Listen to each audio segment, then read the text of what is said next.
And we want to thank you for staying with us. The Bronx Park East Farmers Market sources farm fresh food from the local tri-state area farms to serve the Bronx and Central Harlem.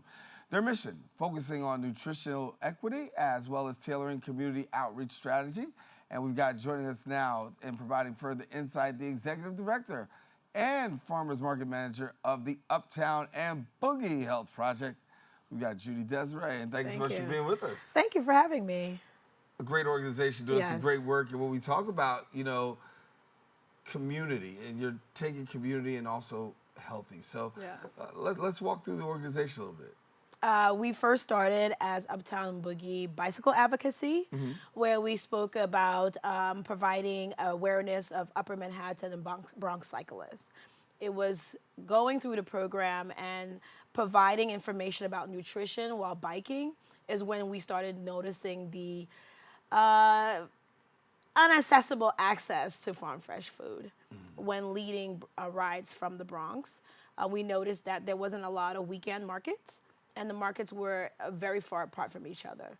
So we just wanted to make aware about the commute that it takes to get to farm fresh food in especially the Bronx on weekends. Yeah. And when you looked at it, I mean, to see the Bronx being a food desert, right? Yes. And as big as we are, Yes. as huge as we are, to find a food desert, you guys said I got to do something about it. Yes, because we find that food just passes through the Bronx. It's not stopping in the Bronx. So it's making its way to, various other neighborhoods that do need the produce, but why not the Bronx? Like, why can't we also have a space where farmers can come and provide the community with farm fresh food? Yeah. So you have the Bronx Park East Farmers Market. And so for people who come to Bronx Park East, what can they experience? Well, I want to first start that we were a farm stand and a community-supported agriculture in the park. Okay.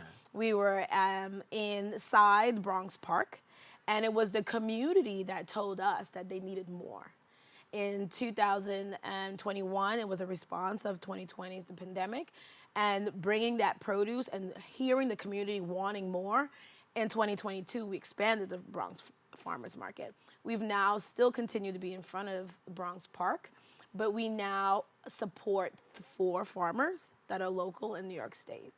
And they provide vegetables, herbs that can be utilized in various cultural dishes.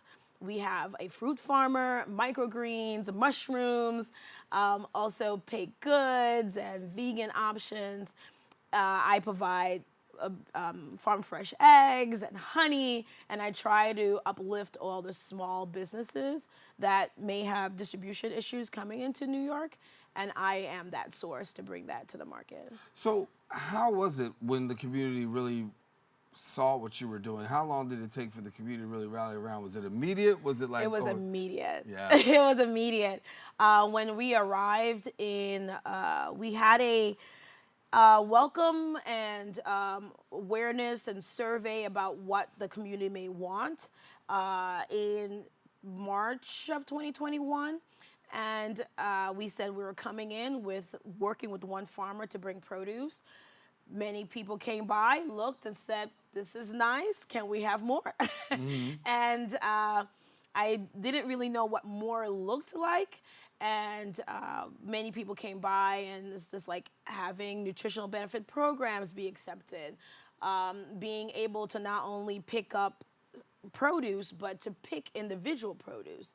And it was from there, and working with Community Board 10 and the BPACA Association, we came together and finding out what best. And the Parks Department was really for it, as they were working on various community projects in the park. So it just all came together. Access to local farmers. I want to Yes. talk to me about that, because as we look around and you're able to get a hold of farmers to be a part of this, I've heard people say before, the access to local farmers and getting local farmers to connect, it's a hard task. It's a hard task. But you're able to bring it home. Yes. As we know, many farmers are losing their spaces, especially when it comes closer to New York. That accessibility has become either more expensive, housing issues, distribution issues, which pushes them further up into the state. having them to come and do 3-hour transportation, going through tolls, getting into a city at a certain time and exiting was very challenging. And we worked with Cooperative Spaces in Chester, New York, which is pretty much in Orange County, the hub of agriculture that's close to New York City. I physically took the Metro North, got on a bike, and visited the farmers and see what their production was like, what questions they may have. You know, maybe some didn't feel they had enough produce to bring to the market. And it was like, something is better than nothing. And just speaking with them, spending time on the farm, getting to know them. Also, I'm a Farm School New York City alumni, and knowing how to speak the language and just getting to relate of their needs and what they want, it was then made it easier to convince them to come to the Bronx. And talk about speaking their language. I mean, how difficult of a sell was it to say, hey, I need you to come on down to the Bronx and help us out here? It wasn't difficult to sell. It was just letting them know that I had the space. I had parking. It's very important that the farmer is able to bring their vehicle and park it somewhere. That's why we worked with the Parks Department, and we are around the parking lot in front of Bronx Park. The same in Harlem, we worked with the DOT to reserve parking for the farmer. So that was one of their major concerns. Another concern was staffing. In the summer, we provided youth to support them during the market. Like, if they wanted to go to the bathroom or get lunch, there was somebody there so they didn't feel alone in setting up or breaking down, that there was still support in the market. And I'm a techie. I have a computer science degree, and so technology I'm not afraid of. I let them know how I can help them set up their Square or their merchant accounts, supporting them in participating in the Farmers Nutritional Benefit Program. Getting that kind of connection with that agency made it easier for their application to process through.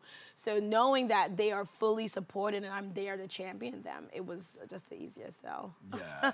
And so for you, what's the experience been like being able to say, listen, I got on the Metro North, took this bike, I rode out there, I got the connection. Now I have farmers, but then I also have community, and the two are actually married together, and we're seeing this great outcome.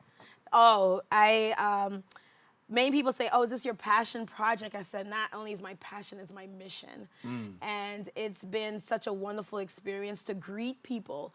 The farmers market is really focused on it being the community. We survey the community and asking what they want to see at the market. And we adjust that. We go looking for that. And we allow the community to build the farmers market. When we come in, I know people by name. I know the kids. It's just wonderful that people know me, and when they see me in the street, that's my farmers market manager. And we want to make sure that when we talk about farmers market, it belongs to the community. That's why Bronx Park East is called Bronx Park East Farmers Market, because that's their market. So. And you spoke of Harlem too. Talk about Harlem. Harlem was also around the same time. Started as a farm stand. I'm a community garden leader of St. Nicholas Miracle Garden. I co-lead that space, and we started with a farm stand to activate the garden in 2021. With the farm stand, it accompanied also a community-supported agriculture. We work with farmers that brought, bringing eggs and herbs and fruits and vegetables in front of the farm stand. That is from June to October. And with that farm stand, we also had the community who came in like a New Yorker, give me more. Just saying that we have a gap just 10 streets down. How can we get you there? And within 2-year process and working with, again, the Parks Department, we were able to gain space at the historical park of St. Nicholas Park. And we are there on 137th Street. And we wanted to make sure we picked in all our locations that it was a transportation hub. You can get there using micromobility. You can use bus. You can use train. You can park your car. You can, you can use anything to get to us. And being there in Harlem and getting well received in front of the park. This was our first year in 2023. We are from June to November. And we also wanted to address that weekend need. And both markets are on weekends. So Harlem is on Saturday and Bronx is on Sunday. So for people who want to go to Harlem, where do they go? You can go on Thursday evenings. I love my evening crowd to get that farm to table feel. At 4 p.m. to 7 p.m., we're located between 126 and 127th Street and St. Nicholas Avenue. On Saturdays, come in the morning from 9 to 3. You can even drop off your clothing. Really? Yes, we have a clothing drop off, and to address the sustainability needs. In the farm stand, I'm a master composter, so I can take your waste. So we want people to bring back their food scraps at the farm stand. And we process that at William B. Washington Garden. The market, we address like textile recycling. And you can come, it's there at the same time as the market. From 9 to 3, we're located on 137th Street and St. Nicholas Avenue, the entrance of the BC line and the M3 bus. You can get there that way. And it has 2 main farmers. We also have baked goods. We do cooking demo. All our farmers markets support children. With us being in a park, we work with parents that have kids between the age of 4 to 13 where they receive money to shop at the market. So they get $2 to spend on fruits and vegetables. They have activities where they have to interview the farmer. They have to find vegetables. They get books to read. We work with the Bronx is Reading to distribute books at both locations. And so we want to make sure that parents know that they can use their nutritional benefit programs such as FMNP, which is the WIC, that when they do bring their kids, that there's a space for the kids for them to be engaged in the market too. Well, Judi, you're doing great work. Yes, and certainly, thank you. they got the Bronx, got Harlem. Yes. You know, I grew up in Harlem too, 127th Yes. Street right there, right next to you. So, yeah, so continue the great work. Thank Glad you. to have you. Judi Desire here with us. Thank you. I appreciate it. All righty.